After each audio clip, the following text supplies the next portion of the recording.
ආයුබෝවන් චූටි දුවල පුතාලා හැමෝටම ඔන්න මං අදත් අලුත් චූටි වීඩියෝ එකක් ඔයාලට අරගෙන ආවා. ඉතින් මේ වීඩියෝ එකනොත් ඔයාලට ශිෂ්‍යත්ව විභාගයට ගොඩක් වැදගත් වෙන දෙයක් ගැන තමයි කියලා දෙන්න යන්නේ.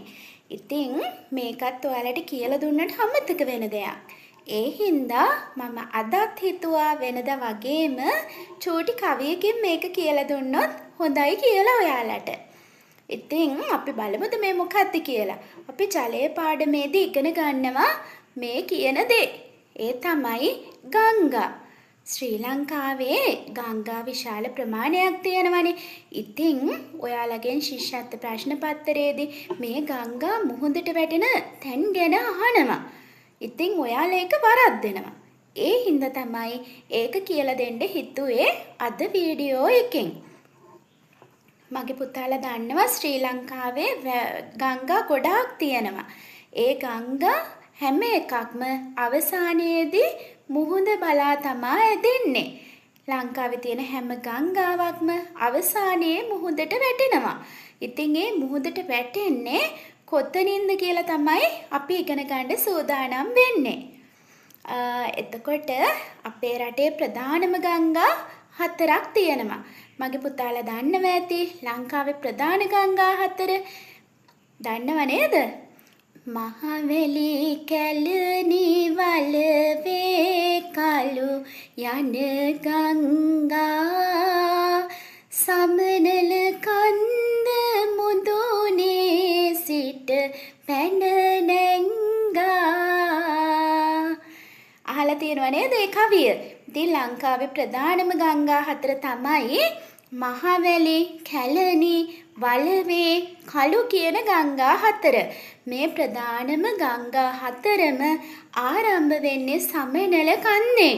සමනල කන්දෙන් ආරම්භ වෙලා රට මැදින් ගලාගෙන ගිහිල්ලා මුහුදට වැටෙනවා අවසානයේදී.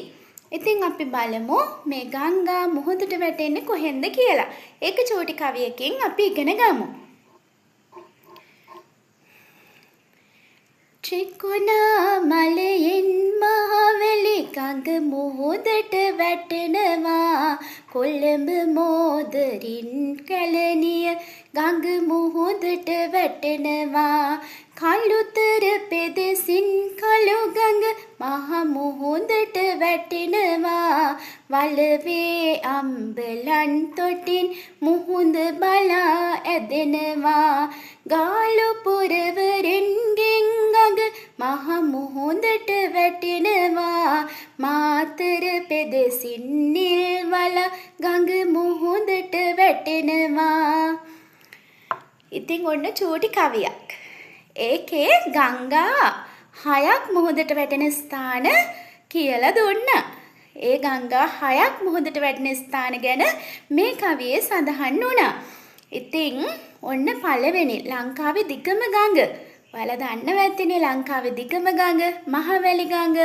මහවැලි ගඟ මුහුදට වැටෙන්නේ ත්‍රිකුණාමලයෙන්. ඊළඟට ඔයාලගෙන් අහනවා තව ප්‍රශ්නයක් ශිෂ්‍යත්ව විභාගයට. මහවැලි ගඟ මුහුදට වැටෙන්නේ කුමන පළාතෙන්ද කියලා. එතකොට ත්‍රිකුණාමලය අයිති වෙන්නේ නැගෙනහිර පළාතට.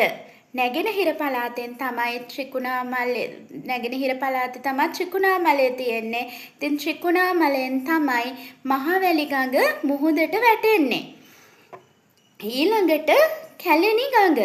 කැලණි ගඟ කොළඹ මෝදර කියන ප්‍රදේශයෙන් තමයි මුහුදට වැටෙන්නේ. කොළඹ අයිති වෙන්නේ බස්නාහිර පළාතට. බස්නාහිර පළාතෙන් තමයි මේ කැලණි ගඟ මුහුදට වැටෙන්නේ. ඊළඟට කළු ගඟ. කළුතර පෙදෙසින්. කළුතරෙන් තමයි මුහුදට වැටෙන්නේ. කළුතර අයිති වෙන්නේ බස්නාහිර පළාතටමයි. එතකොට ඔයාලගෙන් තව ප්‍රශ්නයක් අහනවා එකම පළාතකින් මුහුදට වැටෙන ගංගා දෙකක් ලියන්න කියලා. එහෙම නැත්නම් බස්නාහිර පළාතෙන් මුහුදට වැටෙන ගංගා දෙකක් වන්නේ කියලා අහනවා. එහෙනම් බස්නාහිර පළාතෙන් මුහුදට වැටෙන්නේ කළු ගඟ සහ කැලණි ගඟ. ඊළඟට පුතේ වලවේ ගඟ. වලවේ ගඟ මුහුදට වැටෙන්නේ අම්බලන් තොටින්. ඒ කියන්නේ දකුණු පළාතෙන්.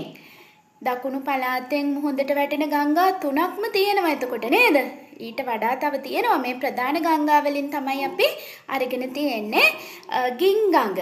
ගිංගඟ ගාල්ලෙන් තමයි මුහුදට වැටෙන්නේ. ඊළඟට නිල්වලා ගඟ මුහුදට වැටෙන්නේ මාතරි. ඉතින් ඔය ටික මතක තියාගත්තාම ඇති කියලා හිතනවා. ඔය ප්‍රධාන ගංගා මුහුදට වැටෙන ස්ථානේ තමයි අපෙන් අහන්නේ ශිෂ්‍යත්ව විභාගයට. ඉතින් ඒ ටික ඔයාලා මේ කවිය පාඩම් කරගෙන මතක තියාගන්න. ඊළඟට පුතේ ඔයාලා මේ වීඩියෝ එකෙන් ඔයාලා මොනවා හරි දෙයක් ඉගෙන ගත්තා නම් ඒක මට කමෙන්ට් එකකින් දක්වන්න. ඒ වගේම subscribe කරපු නැති තව අය ඉන්නවා නම් subscribe කරන්න.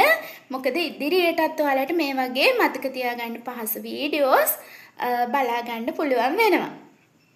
එහෙනම් ඉතින් අපි ආයෙ දවසක ලස්සන වීඩියෝ එකකින් හම්බ වෙමු. එහෙනම් හැමෝටම සුබ දවසක්.